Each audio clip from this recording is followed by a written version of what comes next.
Olá, muito bom dia para você que acompanha a CBN Campinas, é o CBN Esportes, primeira edição que está chegando nesta terça-feira, dia 4 de janeiro. E você está acompanhando pelos 99,1, você pode mandar um WhatsApp para nós, fique à vontade em participar através do 991869070. Você que está pelo aplicativo também participe pelo nosso WhatsApp.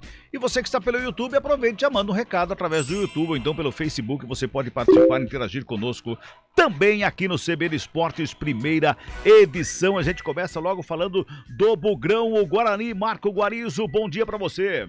Bom dia, Cabela, bom dia aos ouvintes do CBN Esportes. Guarani se reapresentou ontem, algumas novas caras, né? Os 4 jogadores contratados já se apresentaram ao Brinco de Ouro, começaram os testes físicos, que são os zagueiros Derlan e João Vitor e também os volantes Madison e Silas.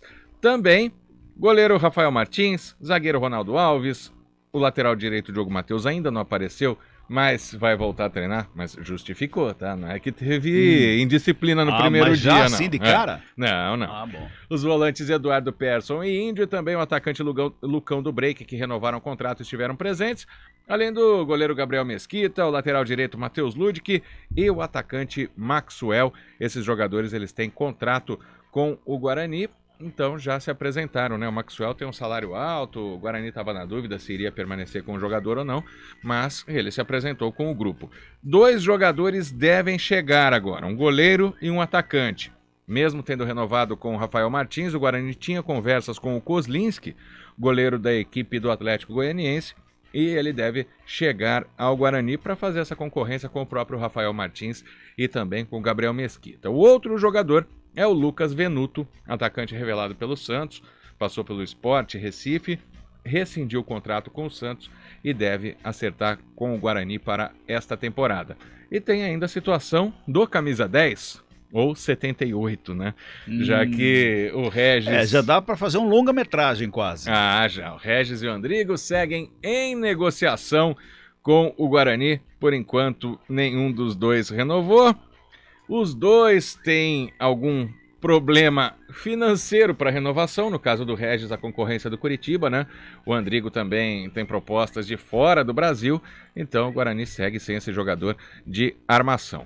Hoje, o segundo dia de trabalhos, por enquanto físicos, né? Nessa volta depois das férias, do Natal, do Ano Novo, o jogador chega um pouquinho mais pesado, né? Pois é. E começa aquele trabalho físico, jogadores de língua de fora. Dia 26 deve ser a estreia do Guarani no Campeonato Paulista, ou 26 ou 27, né? Contra o campeão São Paulo. E falar em São Paulo, ó o gancho, hein? Como diria Valmir Bortoleto. Sim.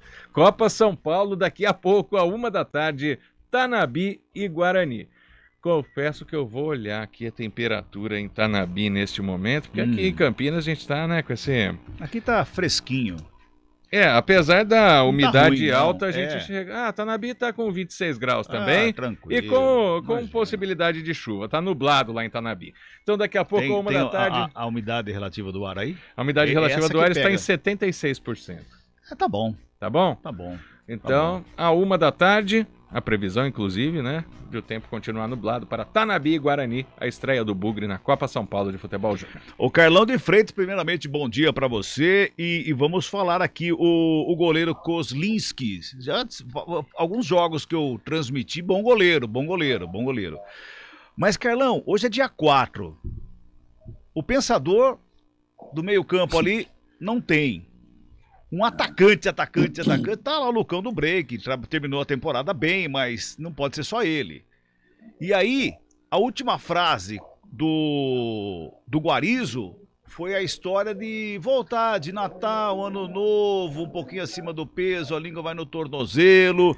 Isso precisa de um tempo para preparação. Lembrando, né, Cabela e Carlão, que é um achismo, né? Não tive acesso aos dados dos jogadores do Guarani. Não, eu tô falando em quem pode chegar. Esse que é o problema. Esses que estão aí estão sendo monitorados pela comissão técnica. Agora, aquele que vai chegar não está sendo monitorado. Tem que chegar, tem que se preparar e o campeonato tá aí, ó, dia 26, Carlão. Ô Cabela, bom dia a você, bom dia ao ouvinte do CBN Esportes, primeira edição. É um cenário preocupante. Acho que até a quinta-feira a gente já estava com uma certa paciência. Hoje já é um cenário preocupante, até porque o campeonato começa em 2 semanas. O primeiro adversário é o atual campeão, é o São Paulo, que está focado. A gente percebe que o São Paulo está querendo dar uma satisfação ao seu torcedor, e agora já preocupa. Tudo bem que tem essa novela do Regis, mas com possibilidades gigantes de ser um final triste para o torcedor bugrino, a própria situação do Andrigo. Então acho que já é bom o torcedor ir se acostumando com relação à escalação, não contar com esses 2 atletas. Se contar, poxa, ótimo, maravilhoso. Agora, pelo panorama, pelo cenário, acho difícil esses 2 jogadores disputarem a temporada 2022 com a camisa do Guarani. E com as contratações que estão chegando, elas são pouco animadoras. Então, neste 4 de janeiro, eu acho que já é um cenário de preocupação, ainda não é um cenário emergencial, mas já é um cenário que deixa o torcedor bugrino lá com a pulga atrás da orelha, até porque a temporada que se passou foi muito proveitosa, foi importante, o Guarani quase conquista o acesso. Então já é um momento em que o torcedor bugrino começa a ficar preocupado, começa a entrar nas redes sociais para ver se vai ter alguma contratação, ou nos grandes portais aí para ver se anuncia algum nome, porque só com essa lista aqui, com esses 4 jogadores, tudo bem que tem as renovações, mas eu acho muito pouco animador esse início de temporada do Guarani com relação às contratações. E tá bem quieto lá, né, o Guarizô? Todo o trabalho feito em sigilo, né? Se a gente pegar o histórico dessa administração, com o Michel Alves, né, colocando aí, estando à frente como superintendente, o Guarani evita ao máximo vazar as informações, né? Então, quando o jogador chega, por exemplo, os casos, o João Vitor vazou, mas os outros 3, o Derlan, o Madison e o Silas, para o torcedor bugrino, quando chegaram, foram surpresas, né? Claro que a comissão técnica está olhando, a superintendência de futebol conhece os jogadores, mas o Guarani tem essa política de tentar segurar o máximo possível as informações, até porque sempre chegam atravessadores, né? Às vezes o jogador chama a atenção de um clube, o outro se interessa e vai buscar, né? Então, tá quieto, mas não diríamos que não está acontecendo. Estão trabalhando na surdina. Uma frase do Jack Chan, no novo Karate Kid: estar quieto e não fazer nada são coisas completamente diferentes. Muito bem, meu Karate Kid Guarizo. Vou para aquele intervalo daqui a pouquinho. Fala, Carlão, diga. Adorei, gostei. Gostei da filosofia do Marco Guarizo. Só para encerrar rapidinho, Cabelo, o lado positivo é que parte da base, claro, sem os diferentes da temporada passada, mas parte dessa base permaneceu. O Bruno Silva, o Índio, o próprio Júlio César muito perto, o Ronaldo Alves, então o Bidu do lado esquerdo. Então isso é algo animador. Agora, as contratações realmente estão escassas e isso vai preocupando. 11h43, intervalo, a gente volta daqui a pouquinho para falar do vôlei.